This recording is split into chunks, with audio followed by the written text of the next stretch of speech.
Hello, my name is Mike, and this is the home of Guns and Horsepower. Thanks for joining me for today's video, where I discuss my top 5 essential modifications for the FoxBody Mustang 5.0. I've noticed lately on the internet and on YouTube the interest in the FoxBody Mustang is increasing rapidly. People are buying them up like crazy and the prices are going up. That means you're going to be looking to modify the car. So I thought I'd make this video to help you with those modification choices. I've owned my 93 Mustang Cobra for over 26 years now. I've made numerous modifications to it. Some of them were absolutely necessary, some of them really didn't do much. So I thought I'd help you decide what you need to do first. The FoxBody Mustang is a great platform, but it does have some shortcomings that need to be addressed right away. And there are some things that you can change relatively easily that'll really increase its performance. So let's get started with the list. I'm here under my 1993 Mustang Cobra. I'm going to start off and show you the number one modification you should make, and that's right here. That's this right here, the subframe connector. Goes all the way down and welds onto this back portion. So the FoxBody Mustang is a unibody construction. So as you can see, the frame doesn't go all the way. You have the front subsection right here, this portion, and then you just have thin metal pan connecting back to the rear portion here. So this car is notoriously known for having a ton of twist because of this unibody construction. So without these subframe connectors, they're called, welded in, I don't recommend you get the bolt-in kind, this car will twist when you go to do hard launches. So this is my number one recommended modification for the FoxBody Mustang to eliminate that twist, is these subframe connectors. Evidence of that twist can be seen on your driver's side A-pillar. I'll show you that shortly. But this is the number one modification. This is the first thing you should do, is install a set of subframe connectors. Alright, evidence of that twist can be seen right here on the A-pillar. Almost every FoxBody Mustang I've ever seen has a crinkle right here. When I first purchased this car, there was a little bit of a wrinkle in the paint, so I knew it had the twisting. But over the years, the crinkle is kind of chipped and cracked. But as you can see, without those subframe connectors, this would have expanded. This one single line would, I've seen it fill an entire area here where the whole thing is all wavy. So what happens is when you get on a hard launch, that front fender up there will come up and the car will just twist. The two parts will twist, and the evidence of it will be right here. It can get worse and worse over time without those subframe connectors, so that's why I recommend you get those installed first thing. Alright, continuing with the bracing theme, the number 2 modification I recommend is a strut tower brace right here, especially a triangular one. This car has a lot of weight up front, and what happens when you get on hard braking is the 2 strut towers here on this side, let me get them over, the 2 here where the struts are, what happens is they flex. When you get under hard braking, there's so much weight on the front of this car that the strut towers, they're only supported at the bottom. So what happens is you get this flex like this. Installing a strut tower brace will eliminate that flex in the strut towers under hard braking and under hard cornering. So it'll benefit you with the increased stiffness of the car, and it'll also increase braking performance and improve the handling. So for the price and the ease of installation, the strut tower brace right here is a must-have modification to the FoxBody Mustang. So now that we have the subframe connectors and the strut tower brace installed, the car's all braced up and stiff, now we can add power. So now on to my number 3. Now that we've got everything stiffened up, it's no good to add horsepower if you can't control it. So now that we got the car stiff and under control, we can go ahead and add horsepower. And I recommend the first thing you do is change the exhaust. The catback exhaust here is a must. So here's the catalytic converter on the H-pipe, and then you can tell right there it's got larger 2.5-inch mandrel bent tubing with high flow mufflers. Now the mufflers and the system is entirely up to you depending on sound. This system is a Dynamax Super Turbo mufflers, so kind of on the cheaper end. I would prefer a Borla for this myself, and one day I might be changing that out. I just think the Borla exhaust sounds so good on these Mustangs. MagnaFlow's not bad either, but that's entirely up to you, personal preference. Now the other component of this is the back end of the exhaust. I also recommend you change out the headers as well. Okay, now that you've changed out the cap back exhaust system, the next thing to do would be to change out the headers. These here are the factory headers that come on the Mustang, and they are actually headers. They're not cast iron manifolds. But let me show you, even though they're headers, they're still very restricted. You can see right here, to accommodate for a larger bolt hole size, each pipe is crimped on each side. So you can see that, how they narrow down so they can accommodate that larger head bolt. And as you can see, they're not really mandrel bent. The tubing is twisted. So everywhere there's a bend, there's a restriction, especially down there. That's not a dent, that's the way they came. So that's the stock ones. Now let me show you, these are a set of JBA headers. So as you can see down there, they use a smaller diameter bolt head so the pipes don't have that crimping. You can see a larger diameter and no crimping coming out of each cylinder, so there's less restriction.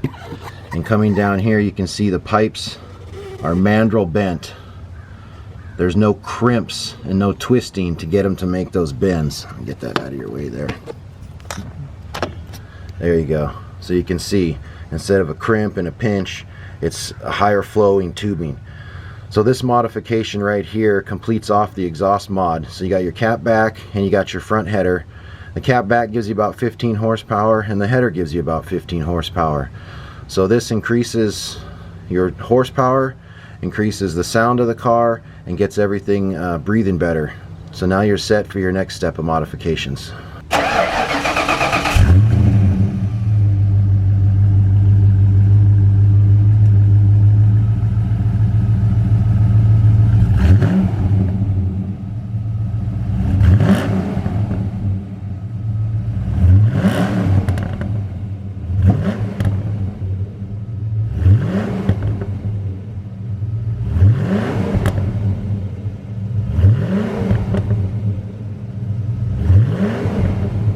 Now for my fourth essential modification, I recommend you change out the rear gear ratio in the differential.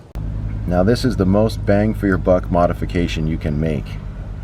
A new gear set installed should run you about $600 and it will completely transform your Mustang's acceleration. Most Mustangs come with a 308 gear set, which is what this is right here. I changed mine to a 355. I believe the most popular option is a 373. Now something to keep in mind is the shorter the gears, the lower your top speed will be, and your freeway cruising speed RPM will increase. That's why I chose the 355s over the 373s. With the 355s over the 308 stock gears, which are these right here, top speed was lowered by about 10 miles an hour, and cruising on the freeway about 70 miles an hour increased the RPMs from about 1650 to right around 1950. So I felt that being it was a daily driver and I intended to put lots of miles on the car, I felt that gas mileage was a bit of a factor. So that's why I went with the 355s. It still gave me that performance, but didn't raise the RPMs that much and didn't decrease the top speed that much. So it's up to you and what you plan on doing with the car. So 373s, if it's not a daily driver, just something you take out once in a while, will probably be perfect for you, and it would give you even more performance punch than a 355 gear set. If it's just going to be a drag only car, then 410s is the way to go. But 410s on the freeway, you're not going to have much top speed and you're going to be turning a high RPM. But this right here is the number 4 essential modification that you should make, is changing the gears. It's really going to transform the way the car launches and drives in every single gear. And for my 5th modification, I recommend the air intake system. Now with that, you can change one component or all of it, but ultimately you're going to want to change everything to get the most out of the modification. So the air intake consists of the air filter, goes up through the mass airflow meter, through the throttle body, through the upper intake, lower intake, down here, and into the heads. So any improvement along this path is going to increase horsepower. So you can start typically with the air filter and move your way all the way up, or you can change everything all at once. Depends on what you want to do. The way I done it, I started one piece at a time. Air filter, mass airflow sensor. Luckily this is the Cobra model, so it has a bigger throttle body and it has the Cobra intake, so I didn't have to change anything there. But the very first thing I recommend, and it's free, is to remove the factory air baffle. It's right behind the air filter here, back in this area, and this is the part right here. Let's see if I can display it there. So that's right behind the air filter, and it's designed to slow the airflow down so you don't hear it as much. So this is obviously a restriction. So this is the very first thing, if it hasn't been done already.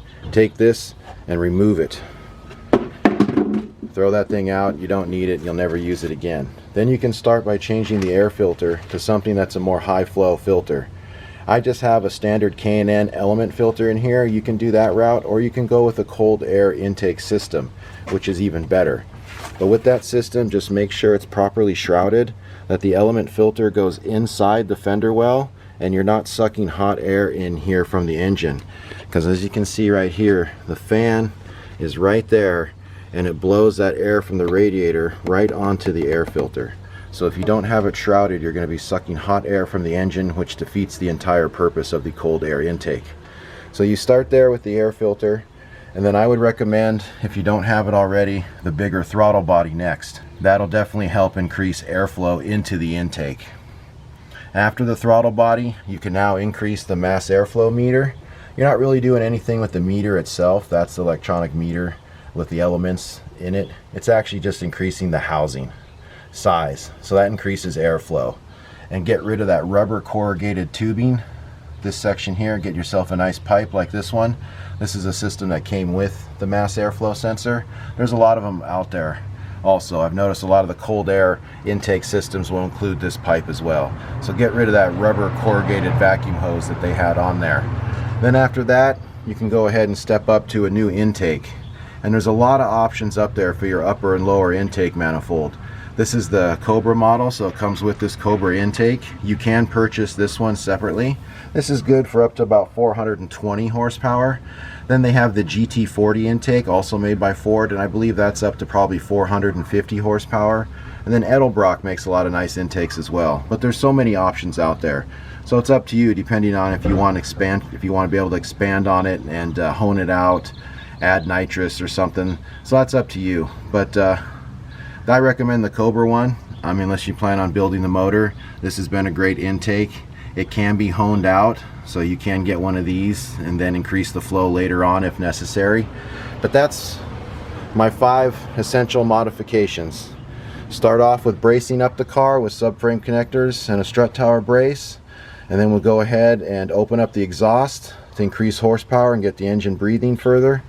Get the engine breathing better, I mean. Then after that, you change your rear gears, and that'll really get this car launching quickly. And then you move on to your intake.